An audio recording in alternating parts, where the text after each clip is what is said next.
Do segundo ano, tudo bem? Nesta aula, nós vamos aprender um pouquinho sobre Immanuel Kant, 1724-1804.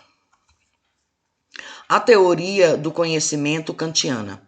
O objetivo era superar a dicotomia entre racionalistas e empiristas. Então, a teoria kantiana, a teoria do conhecimento kantiana, o objetivo dela era superar a dicotomia entre racionalistas e empiristas. A influência dos empiristas.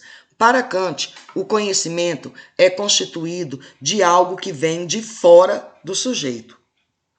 Então, para o Kant, o conhecimento ele é constituído de algo que vem de fora do sujeito.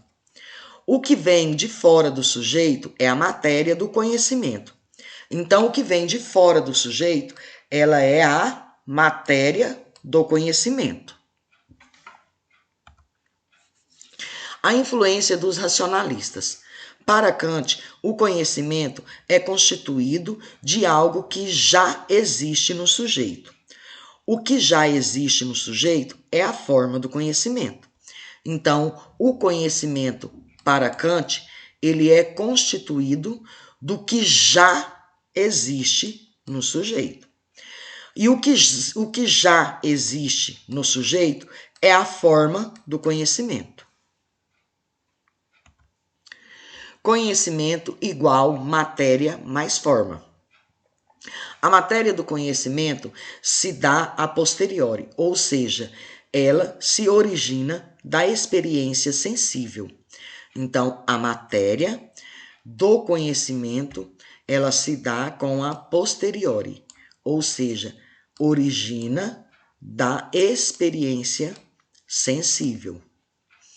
A forma do conhecimento é a priori, ou seja, ela é anterior à experiência, faz parte da estrutura do sujeito.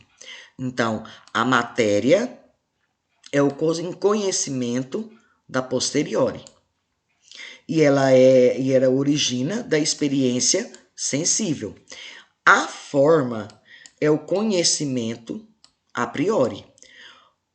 Ela é anterior à experiência, faz parte da estrutura do sujeito. A estrutura da razão. Para Kant, a razão possui 3 estruturas ou faculdades, priori.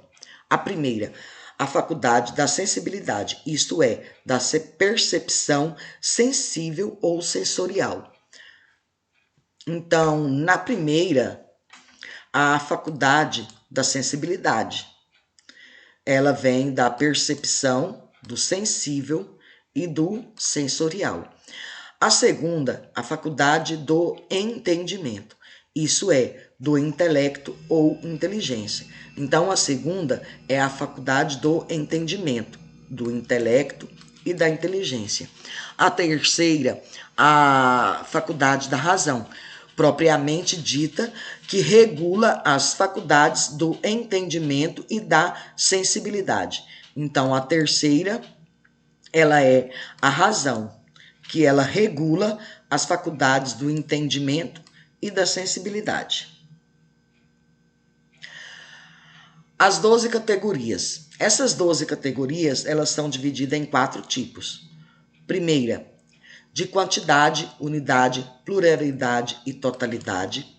A segunda, de qualidade, realidade, negação e limitação. Da relação substância e acidente, causa e efeito e reciprocidade. Quarta, da moralidade, da possibilidade, da existência e da necessidade. Exemplo, quando observarmos a natureza e afirmamos que é uma coisa é isto, tal coisa é a causa da outra, ou isto existe. Temos um lado, coisas que percebemos pelos sentidos, mas de outro, algo que lhes escapa, isto é, perspectivamente, as categorias de substância, de causalidade, de substância, de causalidade e de existência. São as três categorias das formas puras do entendimento. Então, o entendimento, ela se dá por essas três categorias: a substância, a causalidade e a existência. Importante. As faculdades da sensibilidade e do entendimento atuam simultaneamente. Só as faculdades da sensibilidade e do entendimento participam do conhecimento. A faculdade da relação se relaciona, não se relaciona nem com os conteúdos da sensibilidade, nem com os conteúdos do entendimento, mas apenas consigo mesma, por estar separada da sensibilidade e do entendimento. Ela não conhece coisa alguma e não é sua função conhecer. Então, nós temos aí a faculdade da sensibilidade, do entendimento. Aí vem a razão. A razão é igual nós já discutimos várias vezes, né? Cada um tem a sua. Como eu já citei para vocês aí várias vezes, ela não tem que ter o conhecimento nem da sensibilidade e nem do entendimento, porque a razão cada uma tem uma. Para Kant, tudo o que conhecemos são os fenômenos, isto é, a matéria que nos é dada sobre as formas da sensibilidade e do entendimento. Não podemos, portanto, conhecer os objetivos como eles são em si mesmos, independentemente das nossas faculdades, ou seja, não podemos conhecer coisa em si. O monemon. A faculdade da razão. Como vimos para Kant, só podemos conhecer os fenômenos, isto é, a matéria, mundo, exterior, a partir das formas a priori relativas ao sujeito. Assim, nunca conhecemos o mundo de modo independente das formas a priori, da nossa sensibilidade e entendimento.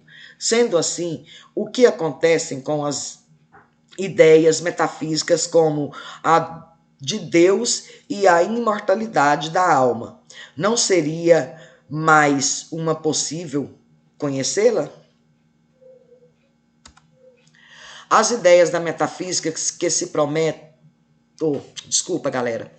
As ideias metafísicas que se pretendem a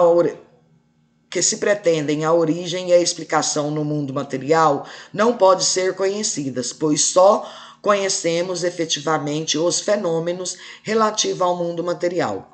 Como vimos, para Kant, o conhecimento é o resultado da interação entre a matéria exterior e as formas a priori, da sensibilidade e do entendimento. Embora não possam ser conhecidas, as ideias da metafísica podem ser pensadas pela razão.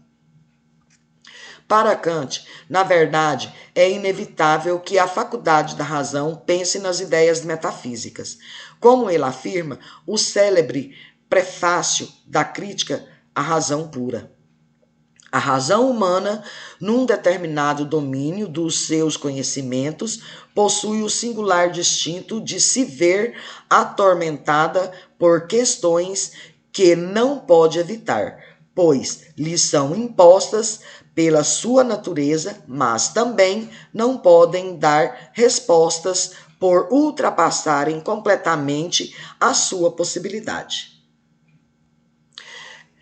Esses temas inevitáveis da razão pura ou da faculdade da razão são Deus, liberdade e imortalidade, ou seja, justamente aqueles temas que se ocupa a metafísica. Para Kant, esses temas são derivados de três ideias básicas da faculdade da razão, das quais todas as outras ideias metafísicas derivam.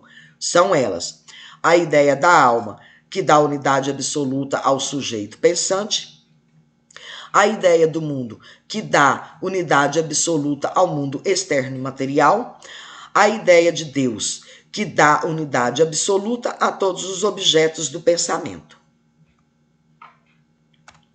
Então, galera, Com essa explicação aí bem detalhada, vocês vão estar respondendo as questões 3 e 4 da apostila.